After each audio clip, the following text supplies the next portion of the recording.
and adding everybody in the BCC list. Or worse, adding everybody in the sent list, and now your email is leaked to a list of hundreds or thousands of people. That's terrible. That's terrible for you. I think that's illegal.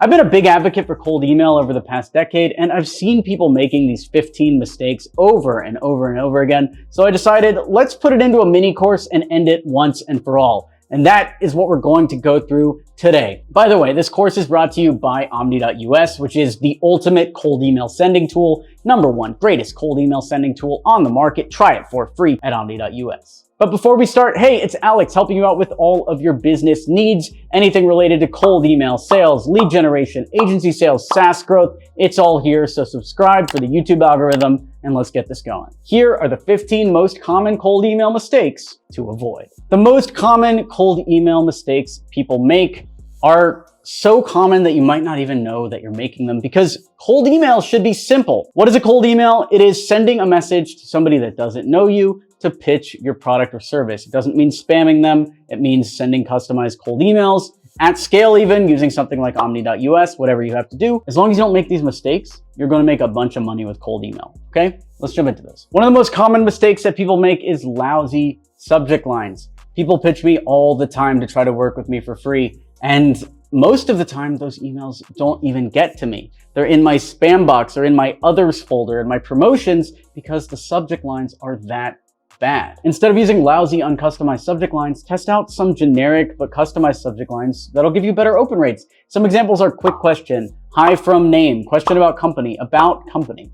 If they just sent me an email and it was quick question, most likely I would open it because I would think it was a client. Or hi from Jonathan. Oh, who's that? That sounds like a fun little subject line. I'll give that an open. But if it's like, I will boost your revenue by 38% this month, I know it's going to be a sales email. I'm just going to delete that. So you might think, and you see online, like send these hypey copyrighted emails. It does not work for cold email, friends. Some other top performing subject lines include a beer canister or any other relevant emoji to the client.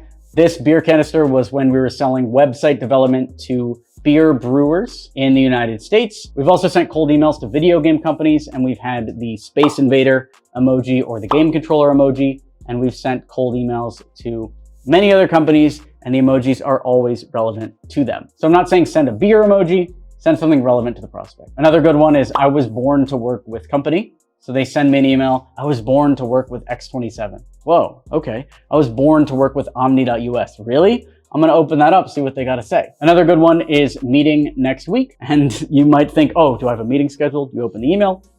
No, you don't. But the email's all about scheduling a meeting, isn't it? Now the email's open. If your campaigns aren't working, look at the open rate first. Boosting an open rate is as simple as testing a new subject line per 100 sends until you get 60%. Low open rate could be other things, but the subject line is what we're focusing on in this tip. And so keep rewriting your subject line until you get it over 60%, or ideally really 80, 90% should be your open rate with cold email. The second big mistake that people make when it comes to sending cold email campaigns is no customizations. Most people think of cold emails as a blast, like, oh, I'm gonna do a cold email blast to 1,000 people. And so they think of it like an ad campaign, and they write like they're talking to 1,000 people. They're like, hey, our company just launched this amazing new product and it has these features. And you're writing it like an ad. No, throw that away. A cold email is an email. So you're not writing to 1,000 people, you're writing from you to one other person. So you want to customize the email in a way that makes it seem like you're writing one email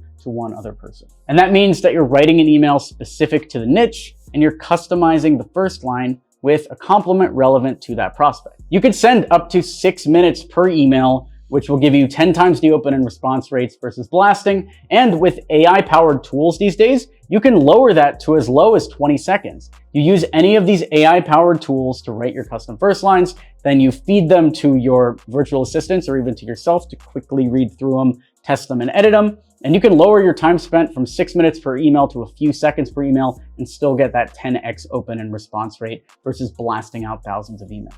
Actually, I'll just give you a free email here right now. Here's an email for a video production company that we just ran. This email generated $1.4 million in leads off of just a couple hundred sends. Hey, Danny, just finished reading The Last Black Unicorn, and it's incredible, especially how Tiffany is able to capture her comedic voice even through her narration. I make documentaries for a living and would love to discuss turning the ideas in your book into a film. Mind if I send over a few times for a call? Thanks, Amelia. Easy, easy. What's good about this? Well, it's customized. It mentions the exact book name. It mentions the name of the contact, and it mentions why we liked the book. Then the pitch, and then the call to action, of course, following the 3 C's of cold email, which we'll explain later. Here's another one, which was an email for DJ collaborations with top musicians. Hey Lynn, big fan of Ingrid Michaelson for a while and just found the track Old Days, especially love how deep the lyrics are. We've all lost someone and this speaks to it. Very interesting vocal choices in here as well. I was talking to Hand Salmon and he loves the song too. He's an up-and-coming DJ who just did a release on Sony Imprint. Do you happen to have the vocal track? We'd love to do a remix. Thanks, Alex. P.S. Happy to do it for free. Love your songs. And this got a response as well. So these are top people. And so even for top contacts, you're able to get responses with personalized custom cold emails. The third mistake people make is super formal salutations. Dear gentlemen, dear sir. In most cases, you don't need any of the dear names or hello. In fact, it sounds super spammy. And even though you're trying to show respect, it just comes off as spammy because there are too many people that are bad at cold emails trying to be respectful. Cold email is not a letter that you're sending to somebody. You don't need to say, Dear Mr. Berman. I'm going to delete it. Say, hey, Alex. And then I'm like, oh, who is this guy? He understands what's going on.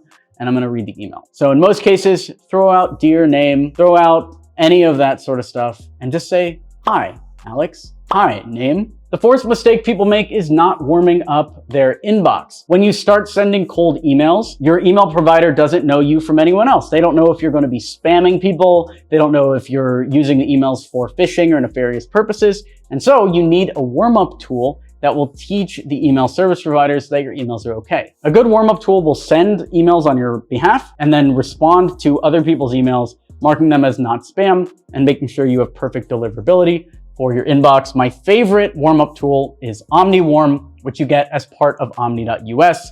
This helps you bypass spam and get noticed. And there's a 0-click setup. You just sign up for Omni and you're already on OmniWarm. You don't have to do any of this advanced analytics stuff. None of these settings, no wondering if you set it up correctly. It's already just set up with OmniWarm. You can get that at omni.us. And then your emails are already warmed up. You don't have to worry about this step. The fifth mistake that I see people make is starting the email with an I. Cold email is not about you. In fact, none of sales is about you. All of sales is about the customer and delivering value to that customer. People don't care about you. They only care about themselves. And if you can start with them, then eventually you can get to you. But most people instead do this. They say, hi, sir, I am a web developer with 10 years of experience in many web development projects like the ones that you might need. Using an I in the very first line or too much in the email makes the email way too me-centric. And it should be more about the client. Less about yourself, more about the client. Are you talking about yourself? Throw that in the trash. Instead, just talk about the client instead. Big mistake number 6. Typos. Don't send cold emails with typos, bro. And that's not even simple stuff like, hey, you messed up the name and instead of sending to Alex, you sent it to like ALX or Ale. Like, okay, maybe we can excuse that, but we shouldn't. These are typos that are in your cold email scripts that you've now blasted out, sent out to 1,000 people, 2,000 people, when all you have to do is use Grammarly, or you can even use ChatGPT, like, hey, check this email for flow and typos. Boom, it'll rewrite it for you. Right there. Stop sending typos in your cold email campaigns. Cut it out. Mistake number 7 is offering a menu of services instead of a direct pitch. Instead of sending multiple bullet points that won't ever be read, just think of 1 or 2 great ideas and share them in your email. A lot of service providers mess this up off the bat because agencies can do anything, right? I know, let's say you're a web development agency. I know you can build websites and also manage ads and also do design and also do SEO. But guess what? The client doesn't need all that stuff. And if you try to pitch all that stuff off the bat, your response rate is going to plummet. Instead, say 1 or 2 things that you offer. Like, hey, noticed you're not ranking #1 on Google for best sandwich in Orlando. Would love to help you rank. You want that? You know, like something like that. Don't send multiple bullet points. Just have 1 pitch, 1 thing you're selling. Here's a good example of the 2 ideas email, which follows this principle to a T. Subject: hey Alex, I just got off the phone with the CEO of a 65-person SaaS company in New York City, and he's dealing with these issues. Do either of these look familiar? 1. Customers not understanding the concept of the business. Main solution here is a well thought out video explaining the business in under 2 minutes. 2. Conversions and signups are lower than they should be. The solution here is well thought out text and video on the site that leads customers to sign up. We made a video for that CEO and his signups went up almost immediately. Would love to do similar for Omni.us. Mind if I send over a few times for a quick brainstorming call? Thanks, Lucas. What's this email doing right? Well, it talks about the CEO of a 65-person SaaS company in New York City, and it's sent only to CEOs of SaaS companies. Then you have ideas. These look like they're customized, but really these are ideas that plague all CEOs of all 65-person SaaS companies. And so you don't have to customize these for every person. So make sure when you're sending cold emails, you only ask for one thing at a time. Mistake number 8 is asking for too much. On this point further, your cold email is only meant to get a meeting booked. Sending a full proposal or a pricing sheet or a PDF or a link to a 20-minute webinar that you did kills open and response rates. Because guess what happens? Let's say they do receive your email with your 20-minute webinar and they click the link. Now they're 3 minutes into the webinar, they're getting bored and they click away and now they're on YouTube, now they're doing other stuff, they're gone. Instead, if they got an email with no video link, they would have to respond to the email in the moment while they're hyped, and then now you can continue the conversation. That's the video thing. For PDFs and attachments, a lot of times they're either removed automatically or your email is gonna go directly to spam, because that's what spammers do. They send PDFs that are actually EXE viruses that take over people's accounts. You don't wanna be in that field. You don't want to be one of those. Mistake number 9 is writing irrelevant nonsense. I know we're getting a little aggressive here. These are mistakes, all right? We're cleaning your mistakes. Telling the prospect what they already know is just going to turn them off. I don't know how many times I get emails that are like, "Hey Alex, I'm really impressed by your background in sales and your 6+ years selling, plus your best-selling book, Cold Email Manifesto, that has 318 positive reviews on Amazon." I don't care about it, and who's reading this? I don't even want to say this. And yet this is how the emails are written. Your prospects don't want to read this. They know this stuff about themselves. So telling the prospect what they already know is just going to turn them off. Customize your emails based on what you think their problems are, not reciting what you've read on their Wikipedia page. Here's a good email script that has a bunch of examples of this. "Hey, Alex, read the paper you put out about systems growth. Love how detailed you were, especially around widgets." That's the customization. That's all you need.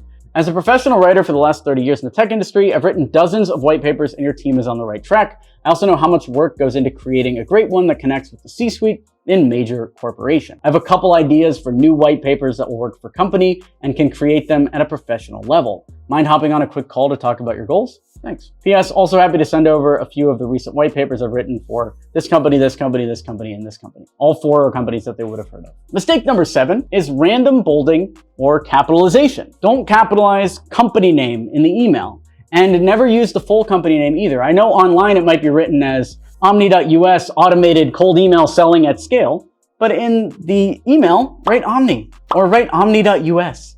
You don't have to write the full email name. And definitely don't write Omni in all caps. Clean your data, double, triple check everything before sending and make sure that it seems natural, like you're writing the email just to that person. Number 11 is sending the same email to multiple company types. Every mention in your email should be specific to the niche. What does this mean? It means if you're selling to coaches, mention only coaches you've worked with. Beverage companies, only other beverage companies. Don't send an email to e-commerce companies talking about the great work you did with a consulting company. They're not going to care. And in fact, don't send an email to an apparel company talking about the great work you did for a food and beverage company.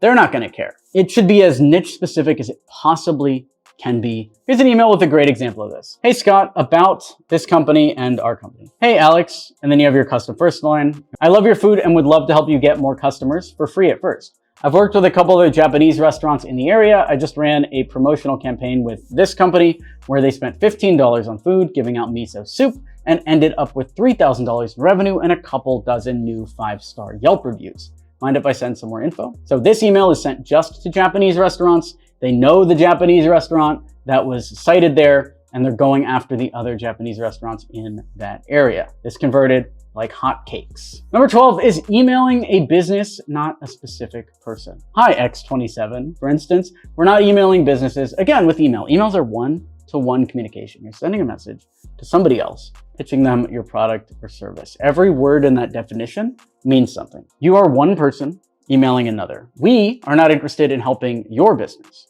I am interested in helping you, the CEO of this SaaS company, get 30+ more meetings per month by using Omni.us. Very important shift. Number 13 is sending crazy long emails. Notice the email scripts that we've shown you on this screen can all be shown on this screen. Nobody's had to scroll, nobody's showing you 30 bullet points. Everything is readable on your computer screen without having to move the mouse around at all. If you want a good enough response rate, make sure to keep your emails short enough so they can be read on a phone, not more than 5 sentences, and just keep it simple. Most people are using mobile first. So if your emails are hard to read on mobile, they're not getting read. But they're also using desktop. So if your emails are too easy to read on mobile and impossible to read on desktop, it's also not going to work. So check it across devices. Here is an example of a good email. Hey Alex, big fan of what you've been up to this year. Reaching out because I do sales for a SaaS that helps businesses book 30 plus more meetings per week and thought you'd be a great fit. Are you looking to book 30 plus more meetings this week? Thanks, Alex. Number 14 is BCC'ing your cold email campaign. This is another technique you might have seen spammers use where they'll go to a Gmail account and instead of using a tool like Omni.us, which is built for cold email, they're just going into Gmail and they're just like BCC and adding everybody in the BCC list. Or worse, adding everybody in the sent list and now your email is leaked to a list of hundreds or thousands of people. It's terrible. It's terrible for you. I think that's illegal and it's bad for everyone involved. So instead, use a proper sending tool like Omni.us that's built for cold email at scale. Number 15 is avoid acronyms. Before using any acronyms in your cold emails, make sure your prospect uses it every day or at least knows what that means. A big issue that I've seen with ad people specifically is they'll use an acronym like CAC, customer acquisition cost, but if nobody knows what that means, it'll read as CAC. I don't know what CAC is, you know? And so break down your acronyms, make sure that everything is stupid simple. In summary, the 15 mistakes are lousy subject lines, no customizations, super formal salutations, not warming up the inbox, starting your email with an I, typos, offering a menu of services, asking for too much, writing irrelevant nonsense, random, bolding, or capitalization, sending the same email to multiple company types, emailing a business, not a specific person, sending crazy long emails, BCCing your cold email campaign, and avoid acronyms. Go on over to omni.us and start your free trial today. The next video I recommend checking out is this one, all about cold email sending. By the way, this presentation will be available as a free download, so you can either click on this link or go to the description down below and get it. Subscribe to my channel for more videos like this, and I'll see you in the next video. Thanks for watching. I'm Alex Berman.